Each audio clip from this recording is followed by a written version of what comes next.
Hi, everybody. I did a blended learning PLC for my project for staff development fall 2017 Texas Tech University. What is blended learning? Just to explain this, I made a little video.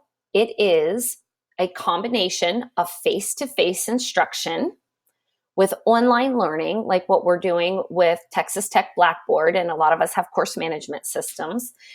And it's traditional means, like a traditional classroom where the teacher's in the front and we are instructing students via lecture and in class assignments. When you mix that or blend that all together, the outcome is what researchers call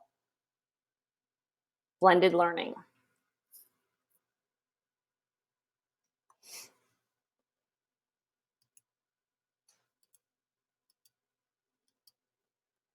Okay, so what is the outline of your plan and thesis statement? The outline is to explain my current PLC environment at my school, my blended learning plan of action, which is forming a team, establishing a time to meet, my teaching goals, my learning goals, and my assessment system. My thesis statement is blended learning is an important teaching and learning strategy because blended learning learners have higher motivation and achievement than traditional and online learners. So that's what the research literature is saying right now. So that was what we set out to try to find out in this PLC. My current PLC environment is that every teacher at the high school joined a collaborative group within the PLC. Teachers had no PLC professional development. We were just instructed that we are going to do this. Teachers chose their collaborative group. So the principal sent out a survey and then we were grouped by interest. But I wasn't. The researcher, I was asked by the administration to lead a blended learning collaborative group within our PLC environment at the high school. So are your ideas for your plan of action supported by the literature? So I had some ideas of my own, but the Matos and DeFore, Eaker and Manny book really helped me a lot. So I used their whole plan of action to do my project. So the first thing we did was form a team, and that was the researcher, a chemistry teacher, and an English teacher. Established a time to meet. Matos and DeFore say that you should meet regularly, at least once a week for an hour. We did not have that opportunity. So the team meets regularly every other month in lieu of a faculty meeting for an hour and on in-service days. And other times via Google group. Because I know what the recommendations were, I set up a Google group so that we could post things that we were trying in our classrooms. The problem with that was we didn't have a specific time that we were going to meet in our Google group. So that was there was a disconnect between what we were doing and then the next time we met, we kind of lost momentum.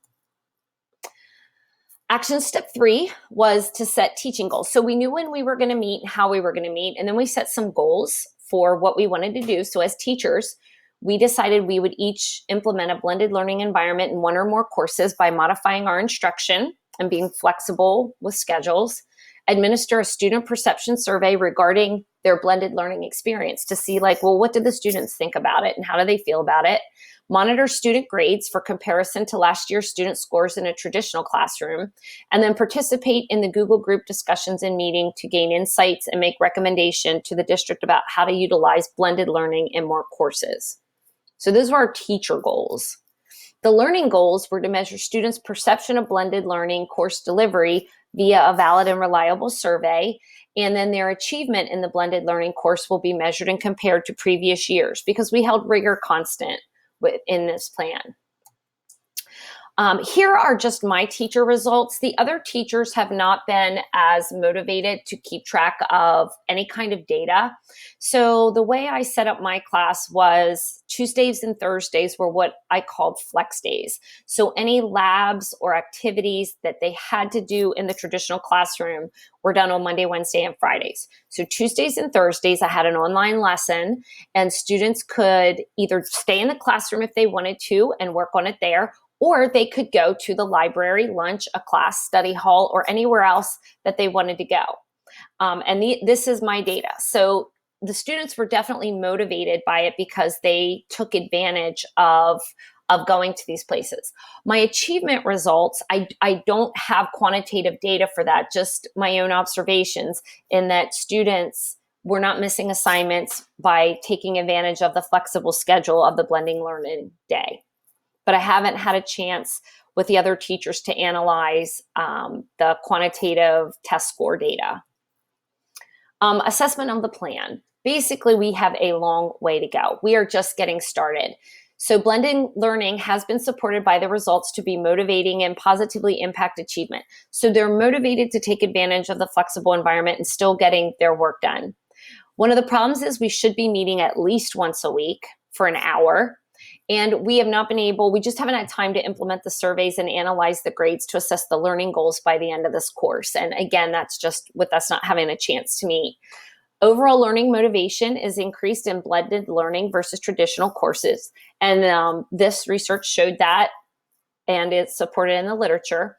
And according to DeFore, the team assignment should be based on not on individual preferences, but rather teaching assignments. So we are all from different disciplines. So it's kind of hard because teaching English is a lot different than chemistry, which is a lot different than AP Environmental Science. And that was an issue for us. So what conclusions about staff development can be drawn from implementing your plan of action? My conclusions that addressed my thesis statement was that while the implementation of the Blended Learning Collaborative Group was not perfect, the results indicated that students are motivated by the blended learning. We were surprised by that, how much they took advantage of it. The data indicated that students took the opportunity to have flexibility in their day. The researchers' observations indicated that students still finished their work timely without her supervision. And for my final conclusion, when you take what Dr. Childs is teaching us about staff development and you do some research on your own and you blend that all together, there's one positive outcome. And this class is done. Have a great break, everybody.